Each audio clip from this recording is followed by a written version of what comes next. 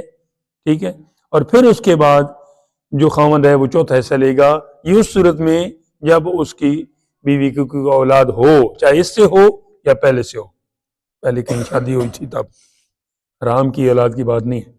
وَلَهُنَّ الرُّبُعُ مِمَّا تَرَكْتُمْ، اور تم جو چھوڑ جاؤ، خاوند تو اگر مر جائے اور بیوی رہ جائے تو تمہاری بیوی کا حصہ چوتھا ہوگا، چوتھائی ہوگا. الربع، یہ اس صورت میں لم یکن لکم ولد، کہ تمہاری کوئی اولاد نہ ہو، چاہے اس بیوی سے یا کسی اور بیوی سے. فَإِن كَانَ لَكُمْ وَلَدٌ، اگر تمہاری اولاد ہے اور تم مر رہے ہو اور تمہاری بیوی پیچھے ہے، بیوہ بن رہی ہے، فَلَهُنَّ الثُّمُنُ، تو اسے 8واں حصہ ملے گا. ایک بیوی ہو تب، 4 ہوں تب، یا 3 ہوں یا 2 ہوں، اسی میں سے سارا کو تقسیم کیا جائے گا. یہ نہیں کہ اب یہ بیچاریاں ان کو بہت تھوڑا تھوڑا آتا ہے تو ان کو دوسرے بعد میں کوئی دیتا ہے تو دے.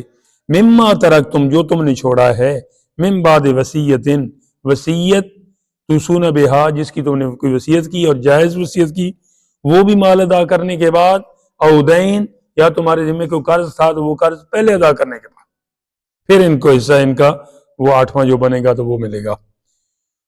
اب ایک اور صورت ہے، وَإِن كَانَ رَجُلٌ يُورَثُ كَلَالَةً، کلالہ ایک ایسا ہے شخص ہوتا ہے، مرد ہو یا عورت ہو، جس کا نا کوئی بھی وارث نہ ہو، ٹھیک ہے، بس کوئی ایک خاص حالت ہے، ادھر بھی ایک بیان ہوا ہے اور آگے جا کے سورہ کیا کہتے ہیں اسے نساء کی آخری آیتوں میں بھی یہ چیز بیان ہوئی ہے کلالہ کی. اور میں ایسا کوئی چلے پڑھے تو اس کے اندر یہ سمجھ آ جائے گی. وَإِنْ كَانَ رَجُلٌ يُورَثُ كَلَالَةً، اور اگر کسی ایسے مرد یا عورت کا حصہ ترکہ بٹتا ہو کلالتاً، جس نے ماں باپ اولاد کچھ نہ چھوڑے ہوں. رشتہ دار میں نے آپ کو بتایا کہ دو ہی ہوتے ہیں، یا اوپر ماں باپ یا پھر نیچے اولاد، پھر سائڈ والے ہیں. تو یہاں ان دونوں میں سے کوئی بھی نہیں ہے، نہ تو اس کے والدین زندہ ہیں اور نہ ہی اس کی کوئی آگے اولاد ہے، ٹھیک ہے، مطلب بیوی وغیرہ بھی نہیں. کلالتاً اوِمراتن، ہاں جی، اور اگر کسی ایسے مرد یا عورت کا ترکہ بٹتا ہو جس نے ماں باپ اولاد کچھ نہ چھوڑے، ٹھیک، یا تو وہ رجل ہوگا یا امراتن ہوگا، یعنی یا مرد ہوگا یا عورت، کلالہ ہی کہلائے گا. وَلَهُ أَخٌ او اختن، ٹھیک ہے، تو اور ماں کی طرف سے اس کا بھائی یا بہن، اخن بھائی ہوتا ہے، اختن بہن کو کہتے ہیں.